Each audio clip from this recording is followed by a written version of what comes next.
Welcome to episode 74, and what a delight we have today. The push towards equitable learning and equitable learning spaces, taking a journey from Bhutan to Papua New Guinea and Nepal. And with us, we have our guest, Kendam Gaibak from now at the University of Minnesota, previously Indiana University, where she got her PhD. If you look at her theses, undergraduate in the Philippines. So here she starts her journey going from Bhutan to the Philippines to look at information systems and computer science. Online catalog of children's statistics for the Barbara McCrelly Street Children Foundation. Okay, that's her master's, bridging the digital divide, infusing digital storytelling to improve literacy instruction among students in rural Bhutan. And her dissertation, a multiple case study in the designerly thinking and actions of primary school teachers in under-resourced schools in Bhutan. There's a theme there. And when I met Kendam first in October of 2009 in Vancouver, she was sitting in the front row of a talk where I was dressed as Indiana Jones, talking about the world is open book and the heroes and gyros and revolutionaries of the shared internet.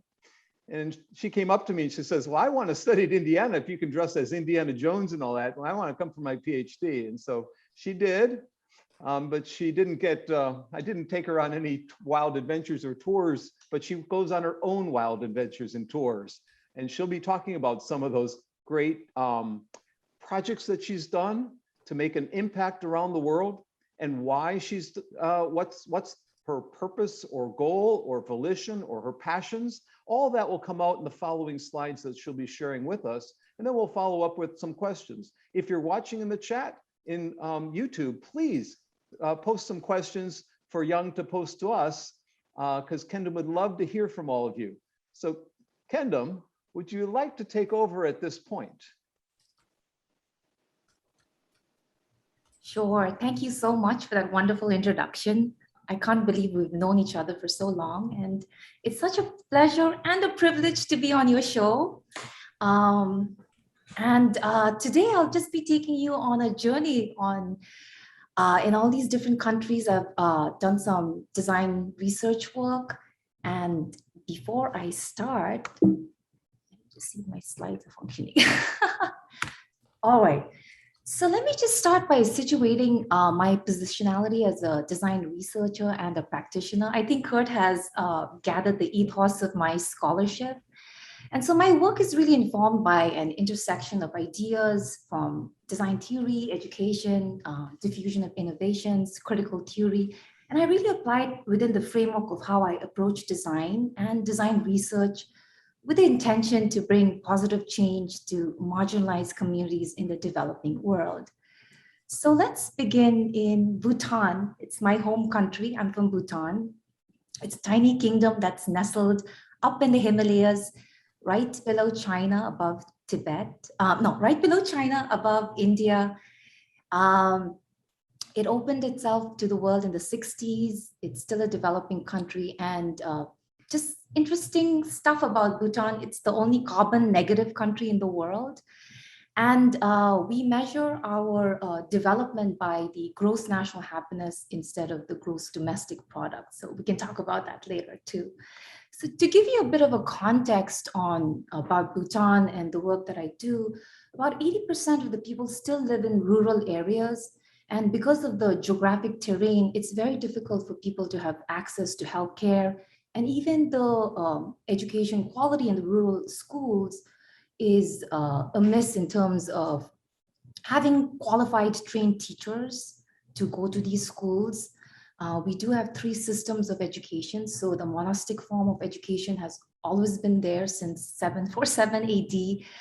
And then we have the Western, the formal education system. And then we also have a non-formal vocational training system.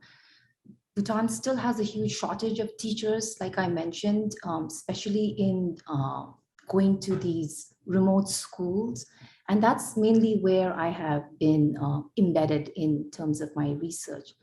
So my earliest research was in 2008. I'm not sure if you're familiar with the One Laptop Per Child program. This was Nicholas Negroponte's $100 laptop that was supposed to revolutionize and change the world and, you know, bring everyone, get all of these rural children digitally literate. And I was I had this opportunity because there was a group of tourists who had donated a bunch of these laptops to a rural school in Bhutan, in the western part of Bhutan.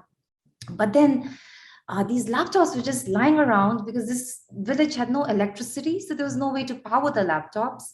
And the teachers didn't know how to use it because there was no, they were not digitally literate themselves. So I took it upon myself to do a little digital storytelling project in this school. It's a fourth grade school, community school called the Baitai Community School with fourth graders. And essentially the whole idea was to incorporate active learning and model to the teachers how they can use technology and also active learning in empowering their students to get engaged and motivated to learn.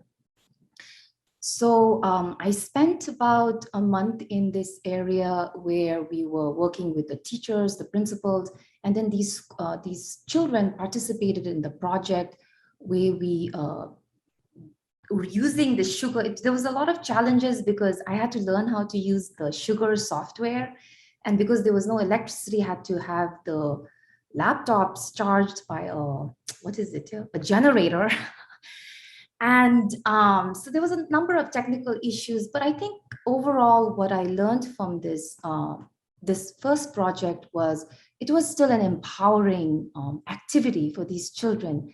These were children they don't have much limited support from their homes. And this was their really first time getting engaged in their learning, where they were creating stories.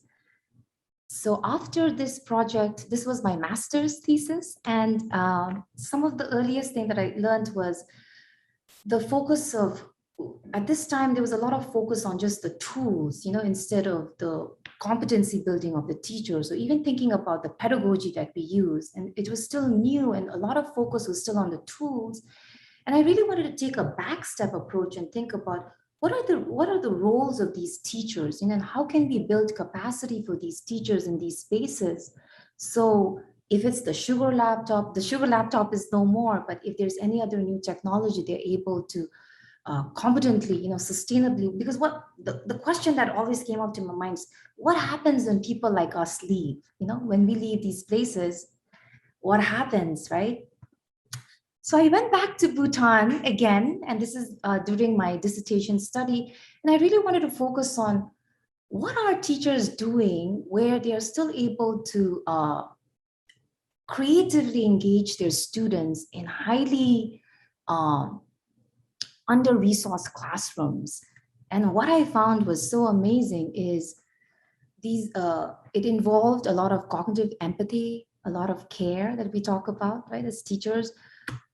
And these are some of the artifacts that teachers would have their students build together with them in the classes, because there was no resources. So for example, all the way on your right-hand side, you see this classroom, they don't have rulers. The parents are not able to buy rulers. This is in a really remote village. You have to drive almost a whole day to get to the town to even buy stationaries. So what this creative teacher did is he had his students go to the forest, they get wood, and then they developed a whole activity where they created their own rulers and then still learned the concepts of measurement, right? On the other hand, you see this weighing scale, and it's used with all recycled materials. So there's this whole bricolage culture, right? Making do. And it really inspired me because it really made me go in deep and think about that you don't really need to have all of these cool sugar laptops to learn really effectively. And I really wanted to focus more on the cognitive empathy or the creativity and the design thinking that these teachers brought into their classrooms, or how they approached these constraints that they typically faced in these environments. So that is my story of Bhutan. Do I still have time for moving to Papua New Guinea? Your Papua New Guinea story is a little bit long, so if you start it, so I do want you to tell it, but I think we want to ask some questions first, and then we'll go to Papua New Guinea in about 20 minutes or so. I think that's a better approach, because then we'll have, and then you'll end with a few on Nepal. And if that's okay with Chris and Punya. Sure. In fact, I don't know if I have a question, but I have a comment that I'd like to make that, and you might be familiar with this term. This is an Indian Hindi word called jugaad. Jugaad, yes. And jugaad, is this sort of, it has both positive and negative. So, if you want to get a ticket to a cricket match and you basically say, oh, do some jugaad, like contact somebody and find a way. It's sort of like find a way. But then the positive aspect of that has to do with the sort of situational creativity, which is based on the resources that you have. So jugaad is very much about not being constrained by the context that you are in. And in fact, there are these people who you might know about them, who did this whole science, which is called Kabad Se Jugaad, which is like basically creativity from trash. And so they would create these science kits from like stuff that people would have thrown literally in the trash. So you'd find old flip-flops and some wires, and you could do electricity experiments. You could use detergents and other chemicals that are available in and around the house to do chemistry experiments. And so this was very reminiscent, as you said, of this. And you're absolutely right. I mean, it's incredibly inspiring to see these teachers do this. So I remember this one school that I visited in Jharkhand, and they had their own version of multimedia, which was basically a cloth, and they had these little cutouts which they put little sticky things behind, and as they would tell a story, they would throw the characters onto that cloth, and they would stick. So then the king showed up, and then the king said blah, and this character, and it was basically, when you think about it, a multimedia presentation, but done with just cardboard and some glue and some cloth. Really amazing. So I don't know, there's no question here really, but I'd like you to speak to this idea of that situational creativity, because I very often think what happens is when we think about digital technologies, we get so enamored with that we forget the pedagogical aspect that is behind it. And then in some way, if we can bring the same sort of situational kind of a creativity into the digital space, you're actually going to see a lot more that can be done with these new tools and technologies. So just your thoughts on that. And before you answer, can you take it off share so we can get us, it's being recorded, so we can get everybody on this. There you go. Thank you. That's I don't even know where to start, but that's exactly what inspired me when I went back and I was doing my dissertation research, is because the focus was always been on the tool. And I think we also have this binary mindset, right? Is, oh, what are teachers doing in these rural schools? They have this textbook, and then, that's how they're going to be teaching. But then that's the question, and that's the assumption that I also had in my observations when I go and when you talk to them deeply, and then they show you, right, their classrooms, what they've done.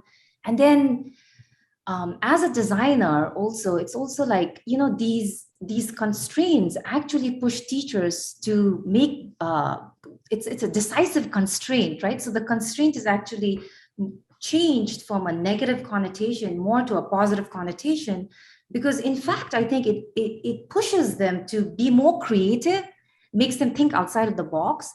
But I think they also apply a certain sense of cognitive empathy, because the focus is not so much on the tool, but then the focus, they step back and they kind of look at their own environment, the children that they're working with.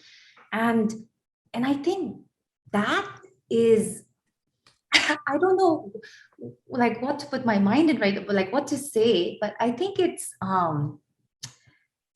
it speaks to teachers' competency building, right? And we don't really talk so much about this in teacher preparation or teacher professional development, is how do you build this kind of cognitive empathy? And how do you ideate that? And what are the processes when they, when they are in a situation like that? And most of the times, teachers are not creative in a silo. A lot of this happens when a lot of other teachers in that spaces are doing that. And in my study, I found that a lot of the creativity was built when there was a culture of creativity too. So I think, Punya, when you mentioned the Jugaad culture, right? Are you referring to this change by design? Have you heard Yeah, of I mean, change by design? this is just a phrase that is used a lot in India, I know. Yeah. And there are people who have then appropriated in the education space. In fact, in the chat, Priyank mentioned this person by the name of Arvind Gupta, who, if you haven't looked him up, look him up. I mean, he makes these amazing educational toys from just crap. I mean, it is astounding in his creativity, and he has received a lot of recognition for that.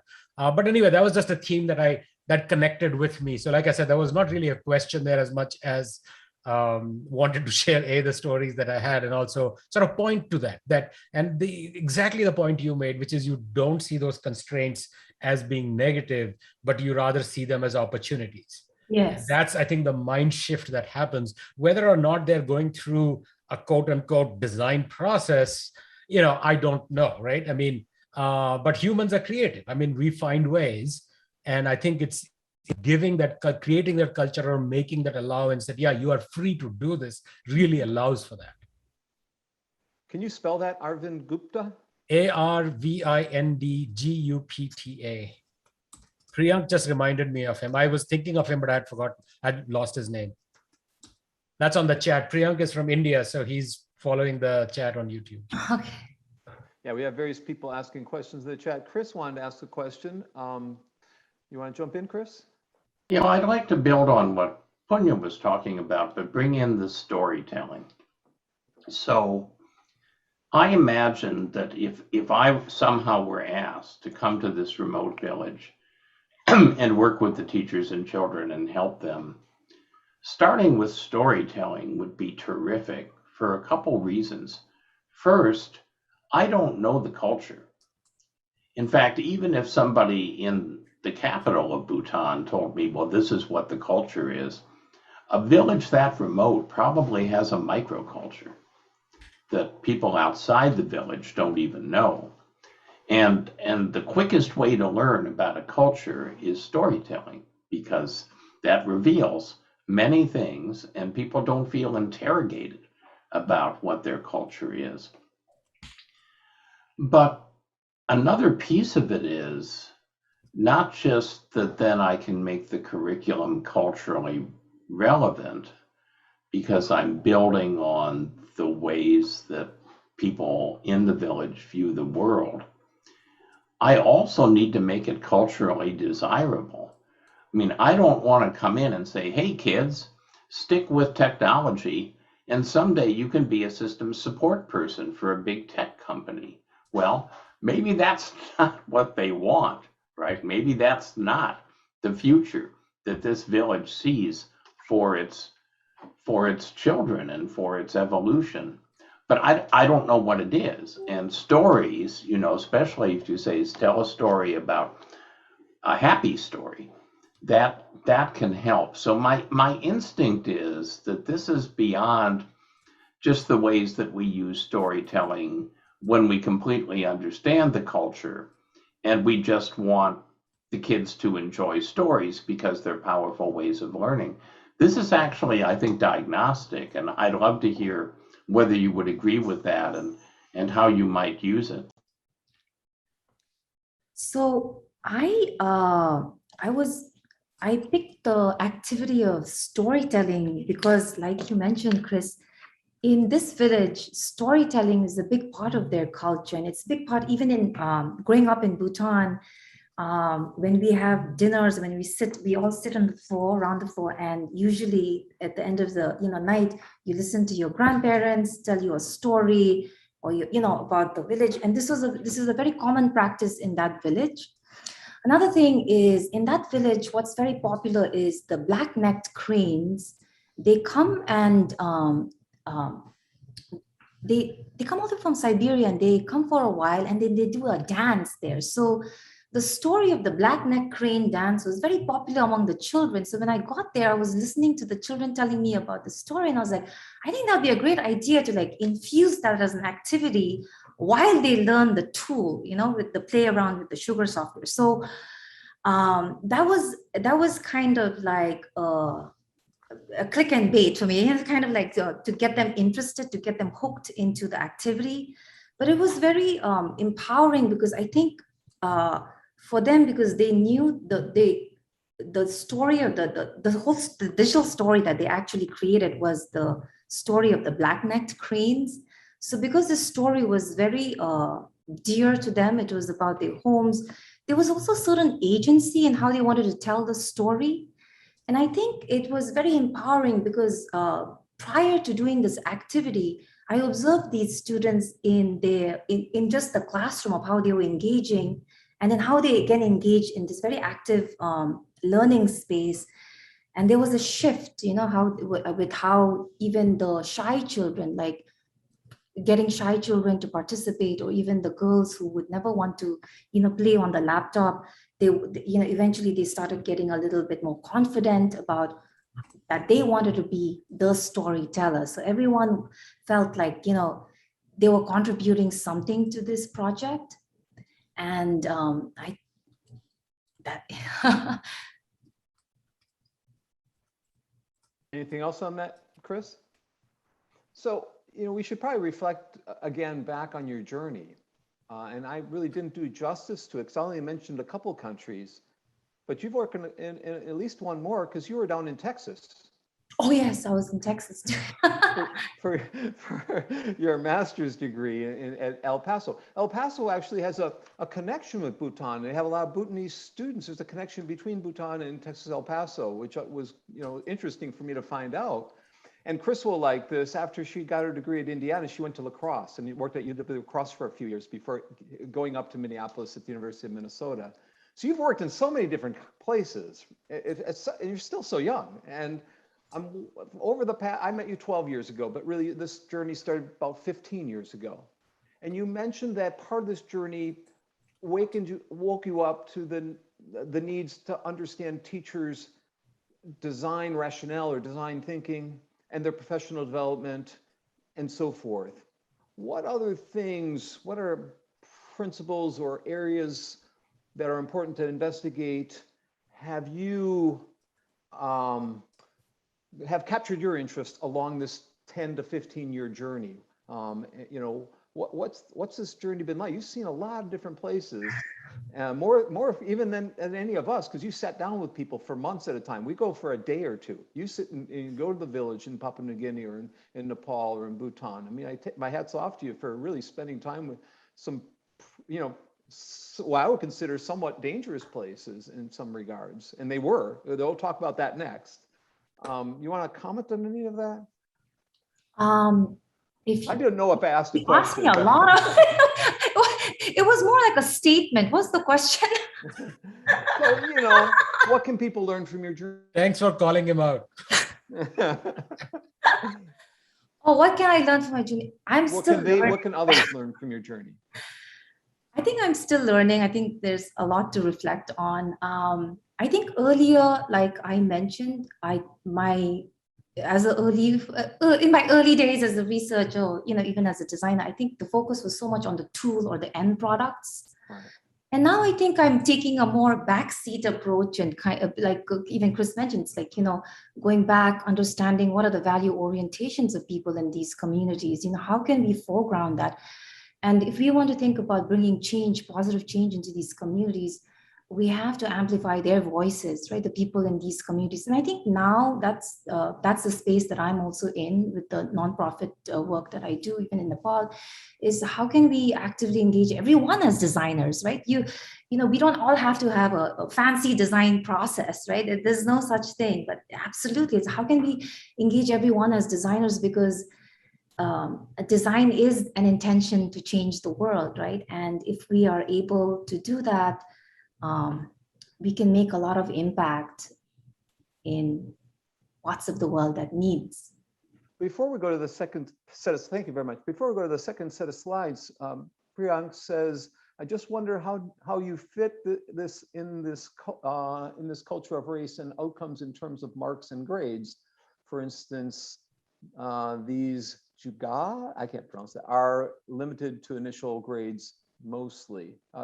Punya, maybe you need to interpret this question for me. sorry, what Priyank is asking is like, do you see examples of this kind of creativity in the higher ed space? Because typically he says you see more of these in the younger grades. And in fact, you might not even see any of that much, even in like high school and, even within the K-12 space in the high schools, you will see that kind of, it's more at the pre-K, elementary school, early grades that teachers also feel comfortable or feel that they have the license to play, which later on they, almost it's not culturally sanctioned, or socially sanctioned to play when you're teaching mathematics in high school, right? Or, whatever. And then of course he says that, you rarely see any of that in the higher ed system in India for sure. And I don't think we see much of that even here for that matter. So I think it's a comment. I don't know if you have any thoughts. I do agree. I haven't seen that much in the higher ed space. I have seen I have seen a little bit of it in high schools, though, in rural high schools in Bhutan. So the scale that I showed you was actually done by high school students. So, but again, it depends, right? It's a space, but it's not very common, definitely. And I think that goes back to like, we don't really play when we get older. So maybe we have to talk about that, right? So I know there is a transition here, and I wanted to see if you could talk a little bit about, the word design is very close to my heart, and so I see the sort of a transition in your work, which you talk about, that starting to see the process, emphasis on this process of design. Could you talk a little bit about how that sort of shift happened? And, and I've been on the record, so I will, in fact, I have a paper submitted somewhere called Design Thinking is Bullshit, in brackets, particularly for education, where I take askance at the the standard 5-step design model. You have to start with empathy, blah, blah, blah, blah, blah. And so I would like to get your take on how this transition to sort of a design-based sort of approaches. So I always say design-based approaches are designerly thinking, because the whole design thinking has become a trademark, whatever, right? It bothers me. So, how the transition happened, and how do you personally articulate this sort of this process? Well, for one, I think design thinking is dead after the MBA has hijacked that whole framework.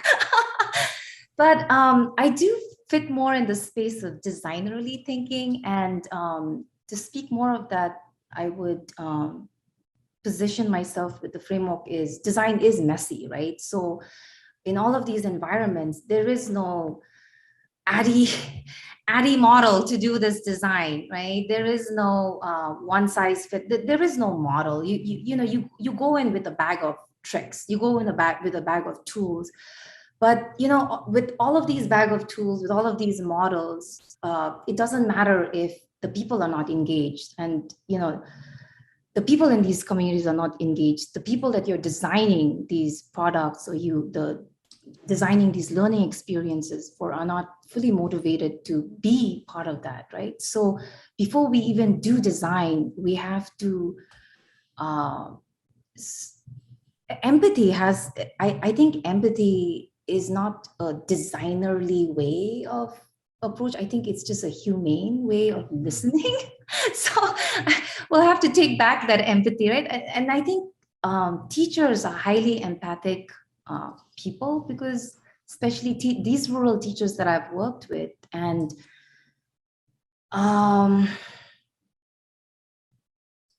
there is no process, right? It's very messy in all of these spaces that I've been. It's very messy. So I would not say that there is a process, there is a method. It's listening, it's engaging everyone. It's also learning that sometimes, your method might not work, or this might not work, and you come back to the table and you go back to the drawing board. But I think it all starts with actually getting everyone at the table. And I think that's the Papua New Guinea story will tell you more about, how that has been more effective too. Cool. So if the others are okay with it, that might be a good transition to that. Yep. So why don't you give us about 5, 6 minutes on that, and we'll ask you some more questions. All right, like let's travel to New Guinea. So I got invited to Papua New Guinea on a napkin. This is my friend, Dr. James Ham. He's an ER physician, and he started a organization called the Water Hams Hope. And this organization partnered with Rotary International, where they got a grant to build a lot of water sanitation, essentially like toilets, hand washing stations in elementary schools in the eastern and western highlands of Papua New Guinea. So a bit of context, New Guinea was a Dutch colony at one point. It's near Australia. It's a highly tribal country. So there's a lot of tribes, and they have so many languages because it's they're all separated, because of the terrain. Bit of background, 60% of the whole country doesn't have access to clean water. This area that I was in, the Jiwaka province, the medical clinic that we were partnering with was tracking the diseases, and the waterborne disease, very common. Children not going to school, don't have access to clean water, and then just don't even have access to sanitation facilities. So another interesting design problem was in this area, the people were not able to differentiate between clean and dirty water. So even if you did, a number of nonprofits had gone in, even donated textbooks to these schools, on water sanitation, but it was never used. And one of the reasons is because a number of these manuals had materials that were not available in this village, like sprinkles, posters, like stuff that's available here, but it's not available there. So these books were all collecting dust in the back of their classroom. And so I went in and I started by just identifying, who, because it's a very tribal culture. The rule of the tribal law triumphs the rule of law, and the villagers mainly follow their chief. So this is the chief of the tribe, and it was really identifying the power structures first. So I lived there for almost about 2 months in the village and getting to understand what were the value orientations of the people in the village, and getting to understand their way of life, how, they went to school, understanding their tribal culture. I was witnessing a compensation ceremony.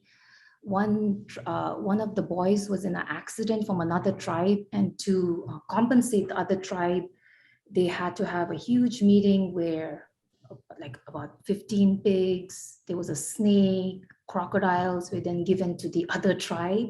And this is very common. And another thing that was very common in Papua New Guinea is the chop chop. So you'll find a lot of people with no hands. So if people are found stealing, the first thing is they'll chop their hands. So in the clinic, we would be actually putting, what do you call those hands? Yeah, the prosthetic hands. So we would get prosthetic hands that were made by kids in New Zealand, and these hands were then donated to the clinic, and then we would then fit the hands too. So I was also volunteering in the clinic as part-time, so I was doing part of the education part, and then also dispensing medicine in the clinic, helping out the medical doctors.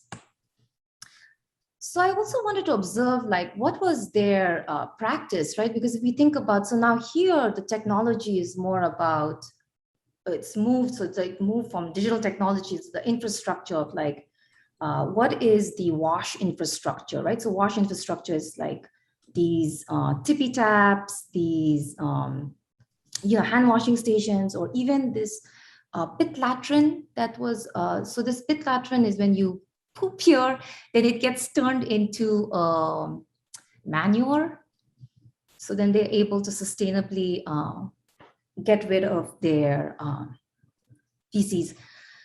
So I was just observing what was the practice in this school before we even wanted to develop some kind of curriculum. So I was just observing how these students were actually using some of these materials. Next was then to get the teachers engaged with the curriculum development. And these teachers, most of these teachers have not finished even a teacher training. So they started teaching straight out of fifth, sixth grade. So they're very limited.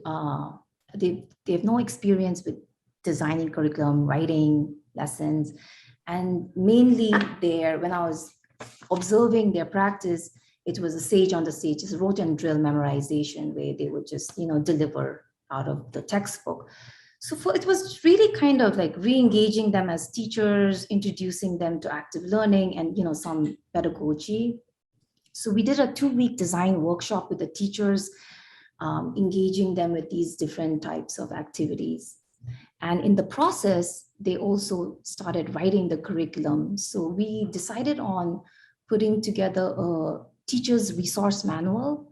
And the artwork was all done by Mr. Nana here. So it really depicted the village life. It depicted the images depicted, the people in the village. And then this is an example of the resource manual that was eventually published. And these are the activities. So the resource manual had all active learning activities and activities that could be easily be done in a under-resourced classroom with very limited materials.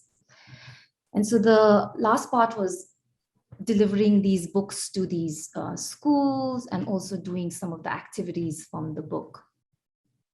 So when I went back to Papua New Guinea, this was in 2015, and right before the pandemic in 2019, I returned to Papua New Guinea to do another workshop for healthcare workers in another province. But I returned to these schools, and what was amazing is these children started singing the hand washing song that we had written with teachers. And it was really amazing because this was right before the pandemic, that children were, familiar with water, sanitation, clean water, or washing hands. And so I'm saying, people talk about impact, and this was like my happy impact, when I went back and like listening to these children sing the hand washing song that we wrote in the manual. So I have a quick question here. I mean, in terms of language, because I know Papua New Guinea has lots and lots of languages. So were you working with a translator? How were you working? So the teachers, they speak limited English. I did not fully, but I learned a little bit of Tok Pidgin. That's what they usually speak. Tok Pidgin's like one name belong you. So do you see here a little bit of English there? So my name belong me, Kendom. Name belong me, Kendom. So just little broken here and there, but they do understand English. Okay.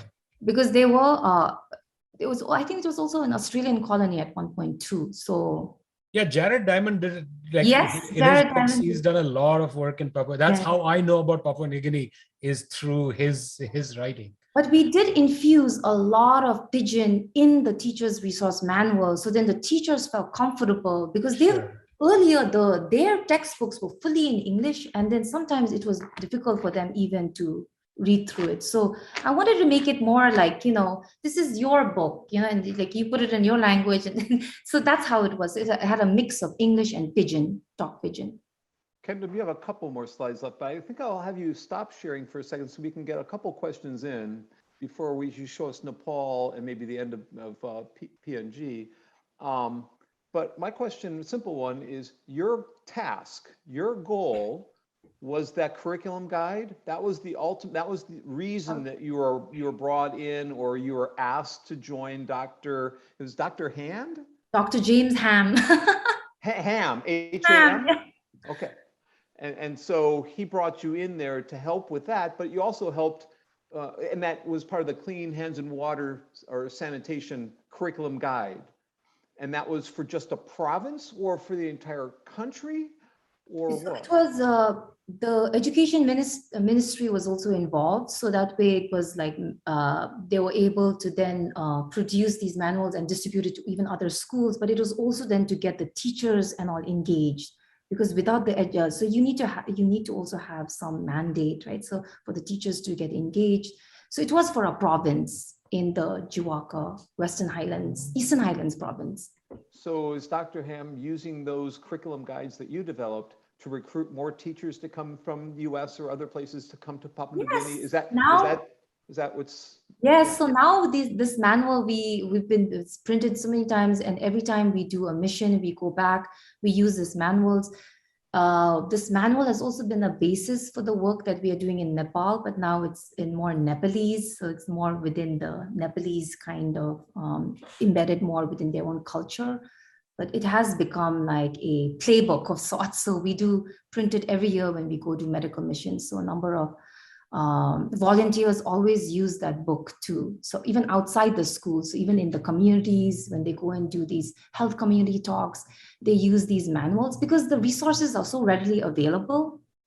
And it's very simple to, it's all active learning activities.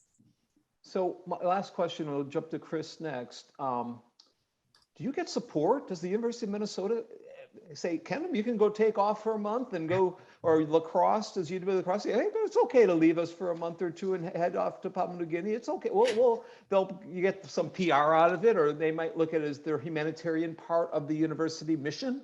I mean, do they embrace this? Do they even know about this? Do they support it? What happens? Because I'm asking because other people might ask themselves, they might watch this episode and say, how can I, ASU doesn't let me do that. Punya's going to go back, and I'll say Indiana doesn't let me. How do you get them to allow you to do this?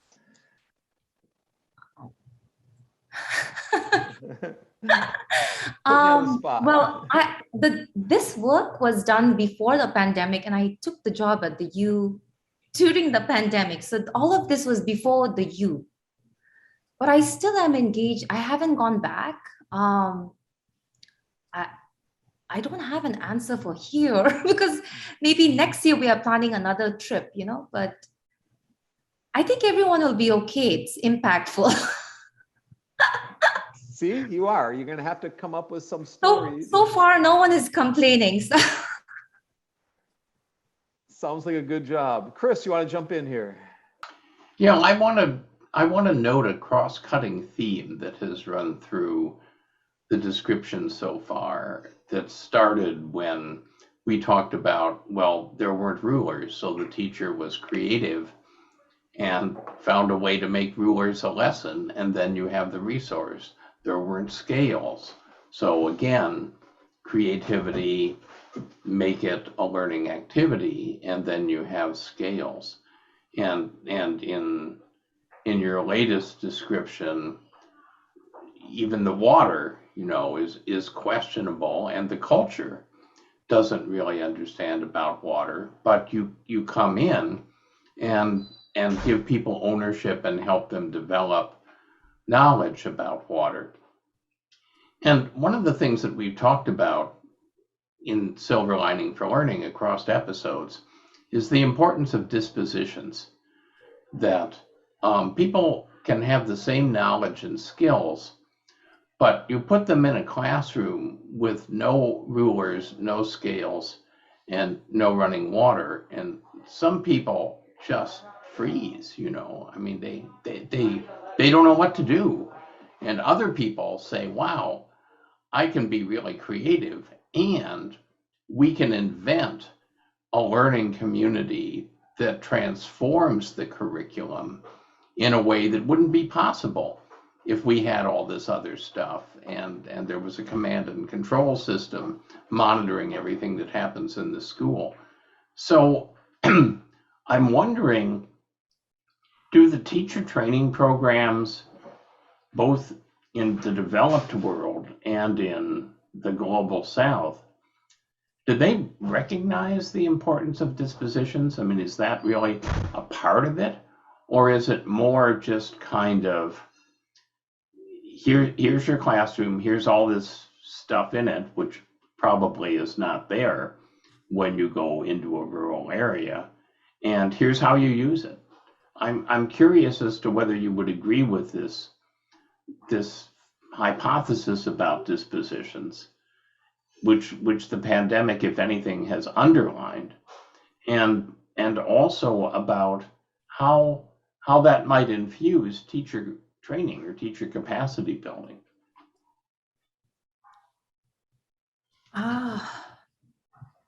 I haven't really looked deeply into the curriculum of teacher professional development programs per se in Bhutan or in, like, let's say in Papua New Guinea. But speaking like from my interviews with the teachers in their, based on their training, doesn't seem to be, there's much of an emphasis on developing the mindset or competency building in like your own competency building as a teacher, right? I think that's not much of focus. I do put that in my recommendations in my dissertation that teacher professional developments need to pay attention to this rather than focusing more on the method. So I think the question is also like, not the question, but I think the point is so much of the focus is always on the method or the tool or the theory or, you know, this driving this, but not so much on the person, right? On the teacher. And I think that's the part of like the agency, or like how do you develop that agency? And I think disposition or like, you know, developing that mindset is a start. And there are a few teacher preparation programs I think do that in from the interviews that I've, you know, from the teachers that I've interviewed at least. I mean, speaking for India, I think by and large that, you know, in the more standard, it's not. Yeah. It's not. It's very, you know, textbook oriented, sort of, you know, theories and, you know, classroom management practices, stuff like that. Standards, yeah. Well, and I think that's true in general. In fact, I think when the teachers that really succeeded in being innovative in the pandemic did so despite their teacher education and despite their district leadership in most cases, rather than because of that. I think that we have to add or also talk about identity in addition to disposition or self-concept as a teacher. So, you know, you're building somewhat their self-concept and identity as teachers who can be creative and can design their own instruction and make an impact on the students that they have. And that's something that snowballs after a point in time, or that can be shared within their community of teachers. And, you know, once one has some success stories to be shared with others in those nightly stories at the campfire or wherever, the network might not be social media, but social talk, you know, right? It's conversations. It's the storytelling, as Chris said. And so it's the disposition to be creative and to take action in spite of the pandemic, in spite of what your colleagues are expecting from you or telling you to do. You think you think and hope you and pray you can do more than the basics, than the low bars. You aspired for the higher bars, and as that happens, you succeed with one or two. Your self-concept as a teacher grows. And so did you see any teachers smiling when you were there saying, I got it, I got what they're trying to do, I'm going to take action with this, I'm going to go, you know, I'm going to not only do what's here, I'm going to do a little bit more? Absolutely. And I think being in that mindset, right? It's not like you're born that way. I think being in that mindset is if you're supported, right? That environment also supports that mindset too. So definitely, it goes back to agency too. And I think when you let teachers know that, hey, this is how you do it, right? Like you are the actor and you're, you know, this is your play. And I think when they realize that, you know, they're on the driver's seat and they are not the one just going in and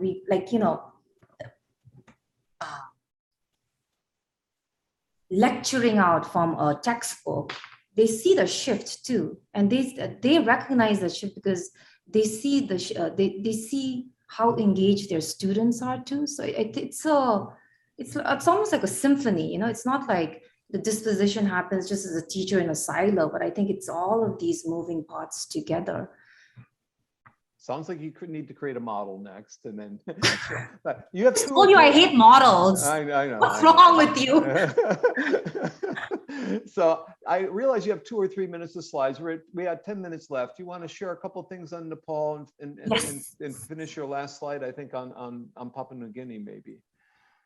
So I'll actually jump straight to Nepal. So right after New Guinea, I was pulled into another big project in Nepal, and this was another huge Rotary International grant in Nepal, and a bit of background. So in Nepal, it was mainly in the Lahan Tihar region, Tarai region, sorry. Tarai region. And a bit of background Nepal. Nepal is also next to Bhutan. It's a sister country above India, beautiful in the Himalayan region. And in 2015, Nepal had a really bad earthquake. And in this region, the water source was completely devastated. And the one source of water where there was, it was only the people who had privilege had access. So let me tell you a little bit about this privilege. So in Nepal, although the caste system was abolished, it's still practiced, and it's pretty prevalent in a lot of rural, especially rural areas in Nepal. The caste system is very similar, borrowed from the Indian caste system. And it's a social hierarchy structure, if you're not familiar with the caste system. And so the people of the lower caste, or as they're called, the Dalits or the untouchables, were not even allowed to drink this water. Just think about that, right? During the earthquake. And so we wanted to bring our focus in this area because the Tarai region, even if it's one of the most fertile regions in Nepal, has the lowest human development index. And same issue, they have a lack of access to clean water. Schools do not have adequate taps, the same sanitation facilities. And the interesting thing in this region is they get a lot of money from international organizations that come in and build these toilets, build these sinks, but then it gets completely damaged. And so that you see there is something happening in the social system because the people who are there, they don't want to be engaged, you know? So it's a very interesting design problem. And the other issue is there's a period stigma in this region too. So girls, when they reach the age of menstruation, then they drop out from schools, and then you see a whole cycle of domestic violence that ensues. So these are the two main focus areas that I've been involved in. I just gave you a brief information about Lahan, but I just wanted to dive into the preliminary pilot stuff that we've been doing in Nepal. So I went and I've just been observing classrooms, and this is the first question I had is going into every classroom. I've been in many classrooms in so many parts of the developing world, and even in some of the most remote places, you do see some artifacts, right? But in these classrooms, I didn't find any artifacts on the walls, and the question as an educator is, how do you even spark creativity in a classroom like this? And so what we did is I did a bit of needs assessment, kind of just gauging. What was interesting is the teachers, the administrators all belong to the higher caste. And so then there is that, it's very interesting, you know, just studying that too. So there's a bit of a disengagement in terms of really engaging their students. You see, because of the caste system, how caste system plays a role in equitable education. So what we did is we brought the learning outside the classroom. We used the playbook from the WASH. We converted that into Nepali, and then we used a lot of the activities to talk about germs. We donated some filters into these schools, part of our nonprofit, and we did a lot of active learning activities with the students, and we also brought the learning into the community. So we went into the villages, got in all the, you know, people for these workshops where we did demonstrations on clean water, hand washing, this concept of germs. So there was one point where we had to go and find poop and then to show this. So those are some parts of my work. And so it's still, this project is still going on. The next step is now, how do we build a curriculum for, you know, getting to destigmatize period stigma. So one project that I'm working on is, I'm not sure if you're familiar, there's a nonprofit in India called Project Bala that designs these reusable pads for girls, and we're trying to get this into these villages and then do a curriculum based on that. So that is Nepal. Simmering ideas I have is just, like how do, like, because of this power structure, how do we engage now these stakeholders? That's been quite a challenge here in Nepal. So just recently, I was talking to one of the Rotary leader, and she was telling me when she went back to these schools, the way the toilets and all were just built, and we had put in a new hand washing station, it just got destroyed. So some sad news I found. So these are the challenges. We're still trying to come back to the drawing board and understand how are we going to be engaging these stakeholders, right? Because both groups are participating in this space. Well, Kendam, I'll have you take off the share so we get us all back on, unless you have a final slide there.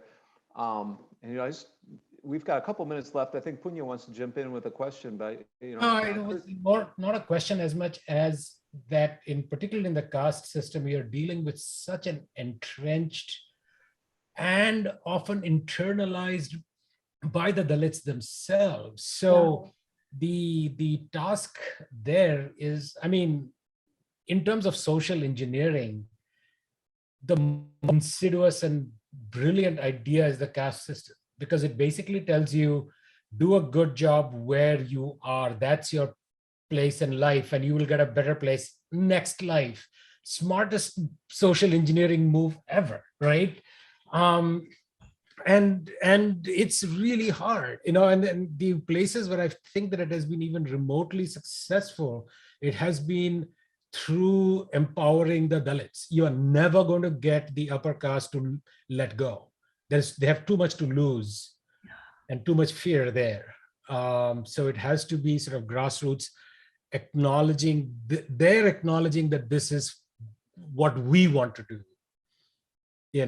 but that's a very telling point that you made, that there are no artifacts in those classrooms, and one cannot understand that fact without understanding like the 3,000-year-old history of the culture. You know what I mean? Like it's crazy. It's insane. Yeah. But thank you for sharing that, and really appreciate all the stories and the work that you've been doing. Thank you, Punya. We've covered a lot today, and it's 3 stories, 3-part. Any one of them could have been a whole episode. And so it's really impressive what you've done, and it begs the question of what's next. And you pop back to period stigma. That's next. I just gave you dismantling period stigma. Got it. So we know where you're headed. We know where you've been. It's great to have you now with us in the beingness of the moment right now. It's great to see you, Kendam, and I hope we all can come to Minneapolis and visit you, or maybe all of us can go to Bhutan someday, because I think you need an official invite. I'm all for that. Yeah. We should. We're all invited. And I think your mom can get us all invited. She knows somebody in government or something, right? Is she watching the show? Hi, Mom. It's been really great. It's just really been great. And so Chris is going to introduce us to the next show and the time for the next show. So Chris, take it away. Thank you. Well, I just want to say, Kendam, how impressive you are. Your resilience and your tenacity and your creativity is just amazing. I think if I had to pick one person when I was in a really tough situation that I could turn to and say, what are we going to do? You would be right up there on the list. You are very impressive, and you're a wonderful model for all of us. Thank you. And he's going to send you a job posting from Harvard after the show. I might just do that. Those are also adverse circumstances, but in a different way. So next week is a Host Reflect show, and we have a lot of really interesting things to reflect on. So we hope you'll join us. It is at an unusual time. It's at 3:30 rather than 5:30. And I'll tell you the reason for that. Of the hosts, one of us has a birthday that is being celebrated that day. And with the perversity of life, it's the person who already has too many birthdays, who now gets another one rather than others who might enjoy having more birthdays.